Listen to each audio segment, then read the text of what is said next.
So I am Maggie McColl, Dr. Maggie McColl, and I'm the Programme Director for the International Masters in Museums and Heritage Education. So it's lovely to be here today with you all and to have the opportunity to get to know some of you who I know are very interested in this particular programme. We have some staff from the programme with us as well, and we're also very fortunate today to have a couple of our current EDUMA students. So we have Sarah Rempel and we have Rona McLaughlin, who are two current EDUMA students. And we have Lee Smith and Andrew Cross, who Lee is the convener coordinator for Erasmus Mundus in School of Education. And Andrew Cross is our programme administrator. And Stephanie, of course, is also here to support everything that we're doing as well. So what I'm going to do to begin with today is just take you through a little bit of an overview of the programme. And then I'm hoping that maybe both Rona and Sarah will say a little bit about their experience, nothing too in-depth, but just a little bit of sharing with you. And then there'll be an opportunity for you to ask any questions that you have, okay? So what's unique about the International Masters in Education, Museums and Heritage? Well, this programme is unique because students access a broader spectrum of international expertise that draws on a broad set of literature, policies, research and practices. Students visit multiple museums and heritage sites that employ practices and policies specific to their country, to the countries and cultures they are located in when they're studying in the different pathways. The International Masters attracts a particularly diverse international student body, and it makes for a very rich community of learning. So when you're studying this programme, you will be with people from all over the world, which is a fantastic opportunity to learn about other cultures and societies, and how museums and heritage are presented in those countries. The choice element is present throughout the programme, giving students a strong sense of autonomy in terms of shaping the character of their study. So with this programme, you're choosing which pathways you're going on across 3 different study pathways, and then you have an option to choose from one of 2 summer schools. Students build a strong international network that increases their access to employability and career opportunities. And then students also experience a transnational collaborative approach to dissertation supervision, because when it comes to studying for your dissertation in your second year, you will in fact be supervised by someone from each of the different academic institutions that you've studied at. So you'll have 3 dissertation supervisors, which is very, very different to the normal traditional dissertation. So we have a consortium of professionals from international universities, museums and heritage organisations. These are all very well respected, very esteemed institutions. And of course we have, to begin with, you all come to the University of Glasgow for the first semester, and that's the time when everybody is together. So from September right through to early December, you're all together in Glasgow as one big cohort, getting to know each other, studying with us, working with museum and heritage partners, and the focus is on MSc Museum Education courses, looking at the museum as a source for learning, thinking about museum education and curriculum development, also thinking about access and inclusion. But we also teach a research methods course when you are in Glasgow to make sure that everybody in the programme has had that one consistent experience. You then have the option in the second semester of year 1 to choose between studying with University of Tartu, and if you decide to go to Tartu, well, you will study intangible cultural heritage. If, on the other hand, you decide to study at Cork, and Cork is the main base for the Irish pathway, they also work with Galway and Trinity, but you're based in Cork at University of Cork, you will be studying digital cultures and humanities. You then have a summer school in the months between the first and the second year of study. And you can choose between working with the European Museum Academy.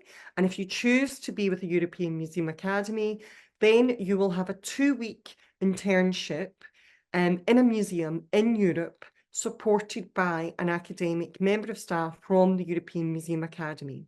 And that could be anywhere from the Netherlands to Italy, to France, to Denmark, to Sweden. We have museums in various different countries connected to the European Museum Academy. Or you might choose to study and have a summer school at the University Iberoamericana in Mexico City, where you have 1 week in Mexico City, visiting some fantastic museums and heritage sites with staff from the university and with museum and heritage partners, and then a second week in Oaxaca, which is very much a culture and arts-based part of Mexico, a wonderful part of the country. So it's a kind of dual destination, if you like.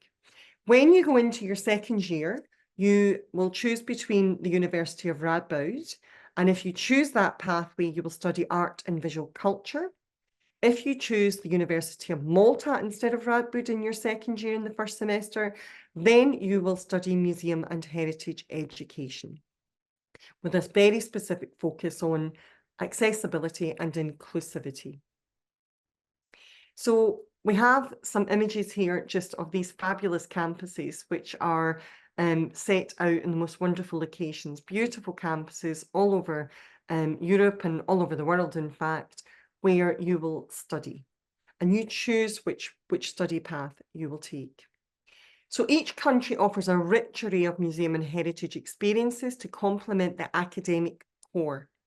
And on here, what I've done is just present some of the different types of field visits and sites that you might visit in the different countries. We also have a lot of field visits throughout the entire programme, from first year right through to second year. So whichever study pathway you choose, I know that each study pathway offers experiences to do with field visits, visiting museums and heritage sites in and around those institutions. That's a very big part of the programme. When everybody comes to Glasgow, and Rona and Sarah can say a little bit about this later, we have a lot of field visits. We visit lots of different sites to work with partners, to talk to partners, to get a sense of, you know, how they practice museum and heritage education on a day-to-day basis, so that the theory that you are studying on the programme makes more sense to you in practical terms, and it gives you an opportunity to apply the theoretical perspectives that you're engaging with to the practical sites and the practical settings. The summer schools, to say a little bit about them, as I say, you have a 2-week summer school, and you have the opportunity. So we have places like Augsburg Textile and Industry Museum in Germany, or Jamtli Open Air Museum in Sweden. So we have a really diverse range of museums for you to be placed with the European Museum Academy Summer School. And that's a great thing, because it means that everybody has something different to pursue and to experience. And the other thing about this is to be ready and to be aware that you have to be exploring different kinds of museums, and, you know, opening your mind up to different types of museums. That's something we really do try to encourage on the programme, whether it's, you know, sometimes you might be exploring a big municipal museum or heritage organisation, and other times we might be looking at a small community museum, because that allows us to think about the different ways that education is practiced in these different settings. And the Mexico City one, as I have said already, lots of incredible sites for you to visit there. A very popular one, of course, Frida Kahlo's house is a fabulous destination, and somewhere that lots of students are very excited to visit this year, who are going to be visiting Mexico City for their summer school. But lots to learn and lots to think about. So community, collaboration, communication, commitment, these are all key themes that run through the International Masters programme. And they're themes that we try to explore in each of the different settings and each of the different pathways, because we feel that they're very important in terms of museum and heritage education today. Because we view museum and heritage education as being for everybody. So from the very young to the very elderly, and people with all kinds of needs and preferences and tastes, So in a sense, we have to think about all of that in terms of museum and heritage education. And what we hope is that the pathways allow you to come at this overarching theme of museum and heritage education for a range of different perspectives, building up your knowledge, your skill sets as you go along. And these are just some more lovely images we have of students who have studied with us across the programmes. And finally, you can probably spot Rona and Sarah in there somewhere with some of our other students. So I'm not going to take much longer than that. I'm quite happy to stop there. And maybe I think the best thing to do now would be to hand over to Sarah and Rona and say, do you want to add something to what I've said from your perspective? Because I'm sure that's what some of these people here today want to hear. I can go first. Please let me know if you're having trouble hearing me, because I'm in a public space, so I can always add my notes in the chat. But yeah, I'm originally from Canada. I'm currently in Glasgow. I'm finishing up the program. Both Rona and I are working on our dissertation.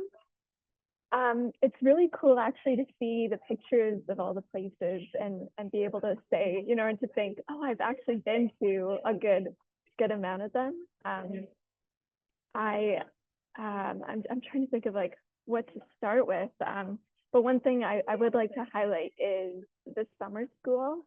I think that was a really good like middle to the program. I went to the Textile Museum in Augsburg, and I knew nothing about textiles before that. And I was a bit uncertain about what, you know, I'd be able to contribute in that. But it was really wonderful to be able to take the learnings that from our first year and then to be in a museum setting for more than just a field day.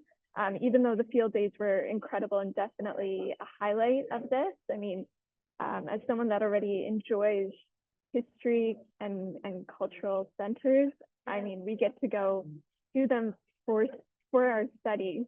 But yeah, I think being able to work and with museum staff over 2 weeks and just see how they run things, join in on staff meetings, get some lectures from different people during that time, and then see, you know, their preparations for the summer for students especially, and for summer programming. That was just really invaluable.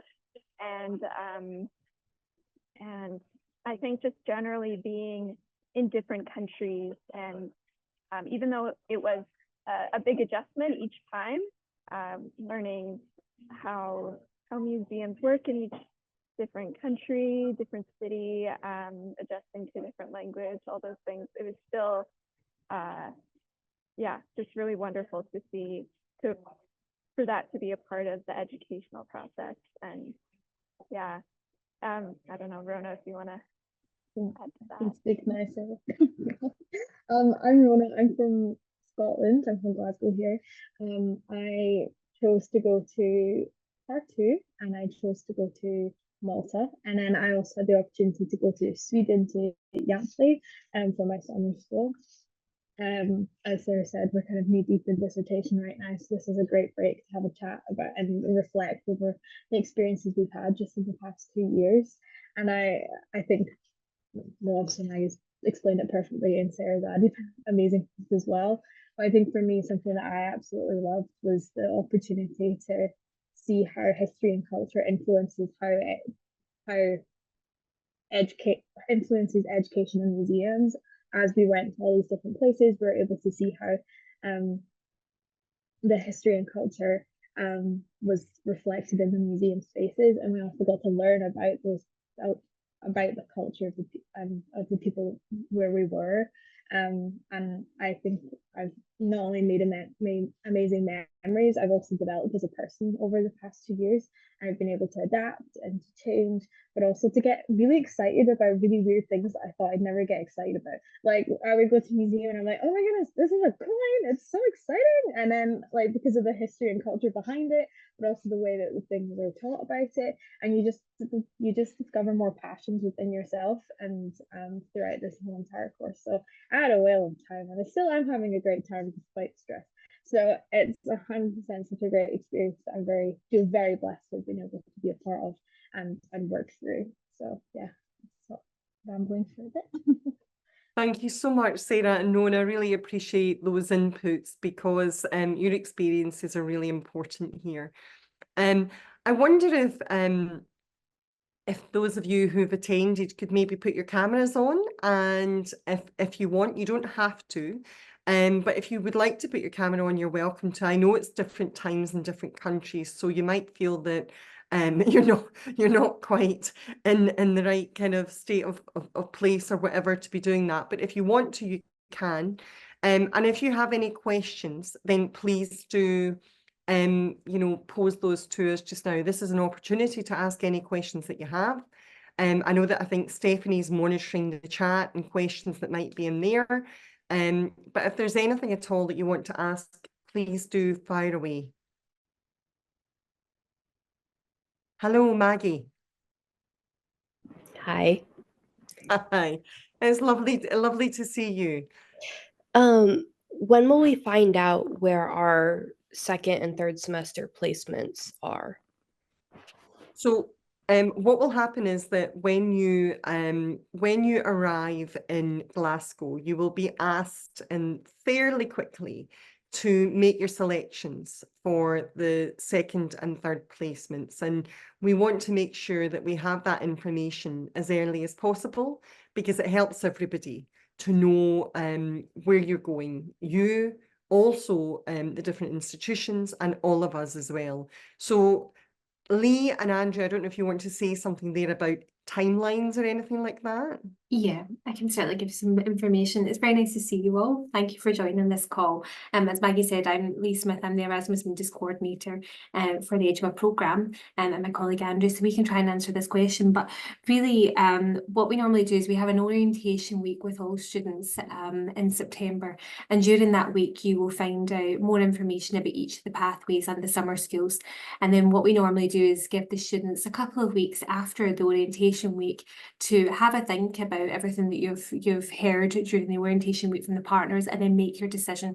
So normally by the end of September we would email you to ask you for your choices, and as Maggie said, we really do that so that we can confirm the choices to you sooner rather than later, and also let the institutions know, and it means we can also start planning for your second and third mobility.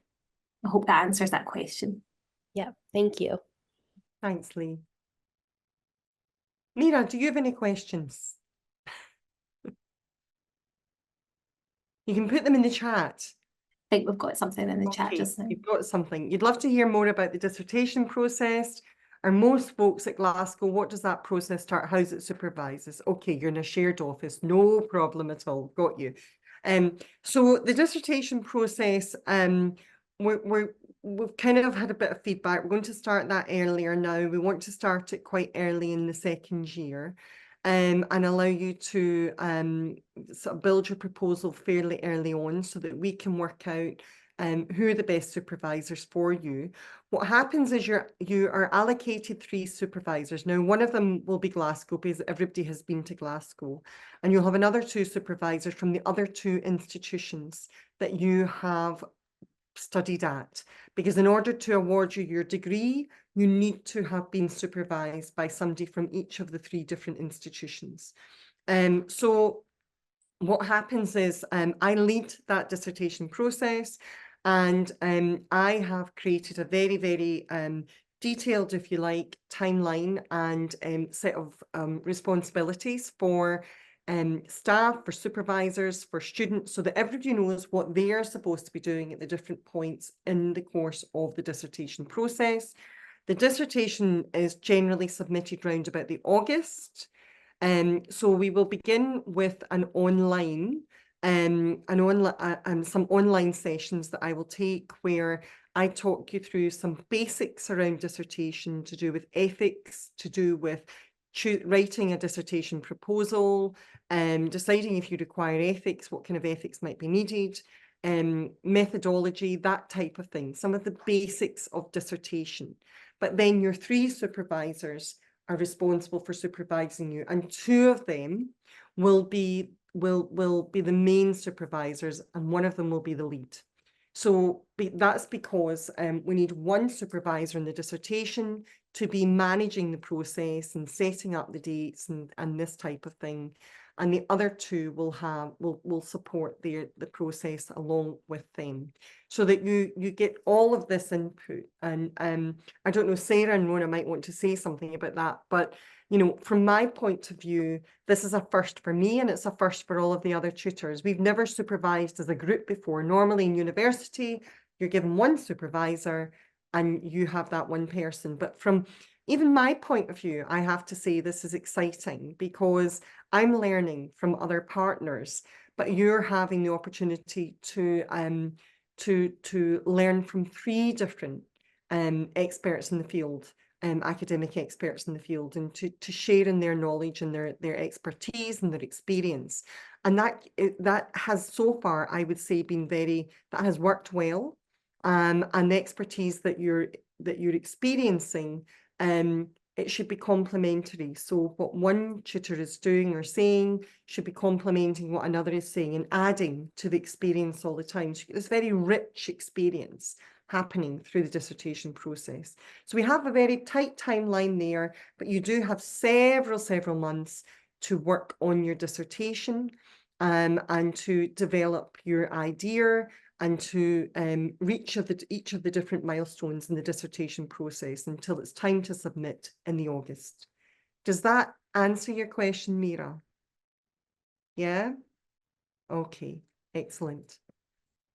Sarah and Nona, do you want to say a little bit about the dissertation?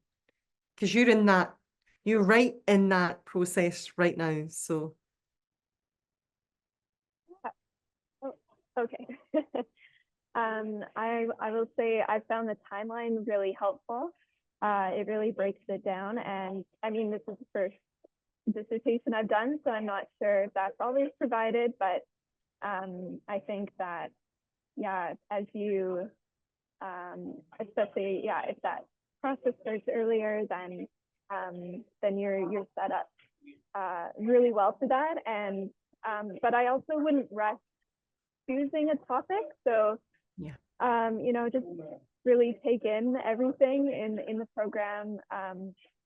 And along the way, you'll probably be introduced to well, you'll definitely be introduced to new ideas and thinkers and different professionals, and there's so many museums that, in my case, I visited the 2 museums this last year that I ended up doing my case studies on, but I'd never even heard of them before this program.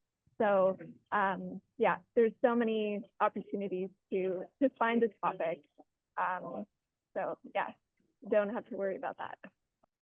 Thanks, Sarah. Rona, do you want to say anything about the dissertation?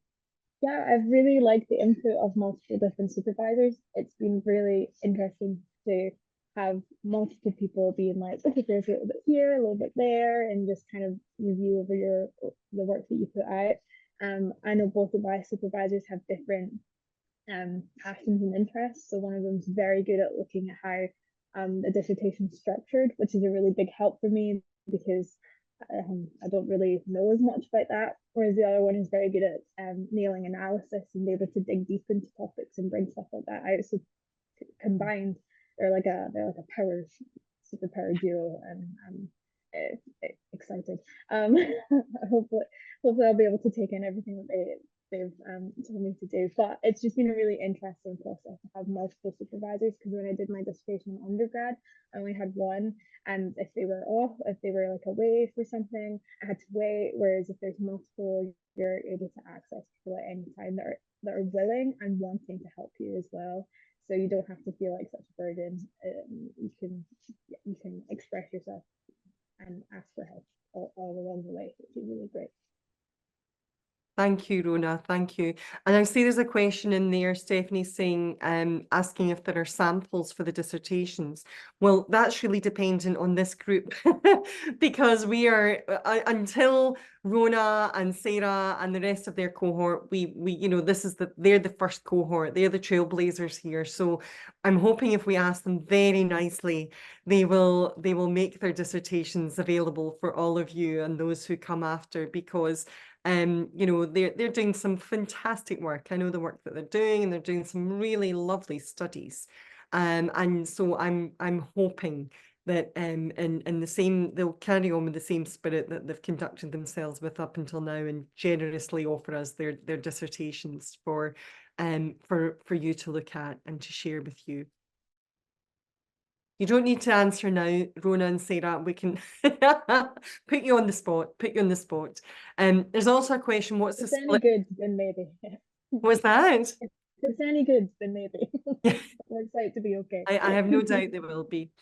There's another question: what's the split between lectures, tutorials, and self-directed study? So, essentially, you have 30 ECTS credits worth of study in each of the study pathways. That's 60 SQA, Scottish credits, but international credits would be 30 international credits in each of the study pathways. And how each partner designs those and presents those does differ from partner to partner. So you might find that with one partner, you have more seminars and more lectures than you do with another, just because of institutional regulations and procedures. But essentially, we have a lot of workshops in Glasgow, for instance. We do a lot of field visits. We have some theoretical based seminars.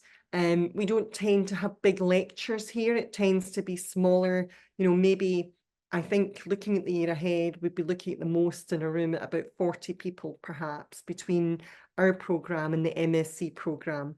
But what I would say is that it tends to be a lot of group work, presentation work, tutorials. There's also a lot of directed study as well, of course, which is always there. So lots of readings for you to do, lots of presentation work to prepare, and that type of thing. So what I would say is it differs from partner to partner and study pathway to study pathway. But perhaps Rona and Sarah again could say a little bit about that. How do you feel about the split of seminars and lectures and you know, practical hands-on and self-directed study? Do you want to say a little bit about that? Yeah, you said it varies from place to place. So in Tartu, when I was in Tartu, it was much it was very like self-directed. You had lots of little things that you had to do, but at the same time there was mixed with lectures, and we also had like a observations that you got to go to different museums. Whereas with Malta, it was much more spread out, and all the workload was kind of at the end. But there was lots of lectures and another way to lots of seminars, not necessarily lectures, but there were more seminars, and which was kind of just our small group, because there's only 7 of us. We're quite small, so in that smaller group. But the great thing about it is you get to learn from place to place, and you get to change the way you study and how you study and how you learn when you go to all these different places, which I quite enjoyed, because then I learned how I learned best even more. But I think that the split is very, very good. Someone's also asked if it's possible to have a part-time job during the program, and when I've been here in Scotland, where I live, I've been able to do a little bits of a part-time job. But when you're away in other places, no, like it's hard to get a job in each place where you go to, but it just depends on where you're situated and how resourceful I guess you are, and that. But it's very well split from everything. You get a big range of lots of things that you get to do. Sarah, do you want to add anything? Thanks, Rona. Do you want to say anything, Sarah? I don't have much to add. Actually, I've never had this question before, so it is really interesting to think about. But yeah, I think Rona covered it all. It's we went to the same places. I mean, Rona and our summer schools were different, but I'm sure that, you know, the others would also be able to contribute more, you know, those that went to different locations. But yeah, I do feel that overall there was a really good balance. But yeah, each location is different, and there is an adjustment to the different styles of teaching and grading and all those things. But they're there they want to make it a smooth experience for you, and are often checking in, make sure that things are going well, and that there's yeah, I guess a flow to the information you're receiving, the lectures you're getting, and yeah, overall I think just a really good balance between the field days and then the lectures. Thank you. Thank you. Yeah. So I see there's another, what is it like to study and live in Glasgow? Are most things available on campus? Rona, Sarah? I've lived here my whole life, so I think it's great. Yeah. Maybe a little biased. Maybe if Sarah answers that, yeah. coming from an international perspective, yeah. I really love it here. I had never been to Glasgow before. I did find it a little bit difficult to find housing in my first semester, but that worked out. And this semester, I found it a lot easier. I live within a 20-minute walk to campus. I mean, we don't have any classes anymore, but the West End especially has a lot of housing options for students. I have lived off campus, but there's so many students looking for a flatmate, so you can always be looking. I have some site suggestions for looking I can send those along later. But yeah, there's so many societies at campus. So my main recommendation would be, when you arrive, go to the fair where they have all the societies. It can be very overwhelming. There's so many people, but there's going to be something for everyone to get involved in. And like I joined a salsa society. There's hiking societies. There's even a Shrek society, which I haven't been to, but I know that exists out there. So if you want to watch Shrek and dress up and things like that, like there's literally something for everyone. And grocery stores within walking distance, underground, buses. Sometimes the buses aren't the best, but they don't always show up. But otherwise, I found it really easy to navigate the city, and you're close to the highlands. You're close to the ocean. Well, an hour train ride away, but you know, it's very doable. Thank you. I hope that answers everything. But yeah, I mean, you know, as Sarah's just said, our university campus is in the West End of Glasgow, which is a lovely kind of leafy area with lots of trendy cafes, restaurants, everything within sight, museums, galleries, etc., and great train transport links, I would say, probably as much as anything, to get you away from the city if you feel so disposed. So there's a lot happening on campus. So there's another question here: what careers once I've graduated and have achieved my degree? So I can maybe say a little bit about that, and then I don't know if you two want to add anything, but certainly the programme that precedes this International Masters at Glasgow is the MSc Museum Education. And I know that our employment uptake from that programme has been very good, and students have had employment. I mean, I know from last year's cohort even, they have been in touch with me, and we have people employed by Glasgow museums. We have people employed in London in museums, Natural History Museum, for instance. Somebody just got a job with the Royal Palace in London from the MSc programme from last year. Somebody working at the Borough Collection in Glasgow from last year. So we have people employed in all sorts of different places and ways, but equally we have people who go home after the programme, and we found that they get employment fairly quickly, fairly easily. But some people want to stay on, and if the visa permits that, then they find that they're looking for part-time work as well. And some people want to carry on and do a PhD, and we have a couple of students this year returning to do that kind of thing from the MSc programme. So it really all depends what you want to do. But Sarah and Rona, I don't know. I know you've tentatively probably been starting to look, but your heads are so busy with dissertation right now that that's your main focus. But I don't know if you want to say anything about that. Please feel free to do so. Yeah, I can talk a little bit about that. During the summer, I got a museum job back home in Canada, which was perfect. It was through Canada or Youth Work Canada. So it fit really well into the summer months. And yeah, I got hired almost immediately. They were very excited to have me. And I am currently applying for jobs. I am working as a tour guide at the university, which fits in with what I'm studying. And yeah, I'm actually applying right now for a job at the National Museum of Scotland. I'm actually working on that today. I'm writing my dissertation. Yeah, it's a little bit difficult because I can only do part-time work right now on my visa. So yeah, and I'm not sure if I'm staying or heading back to Canada after this, but there are possibilities out there.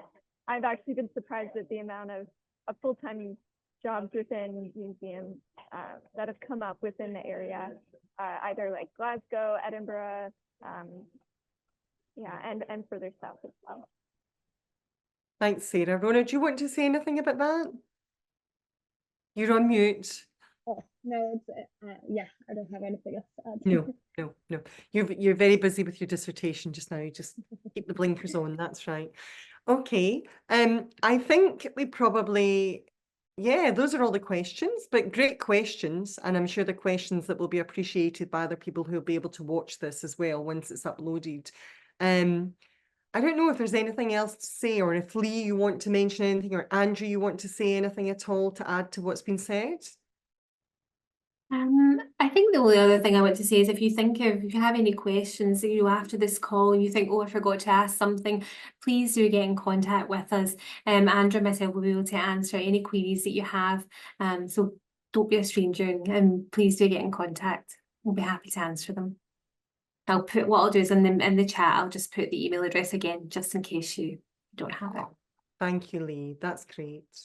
And I think so. I think all that's left to say is that, Maggie, Mira, Ningjing, Emma, and Callista, we hope to see you in September in Glasgow. I really look forward to it.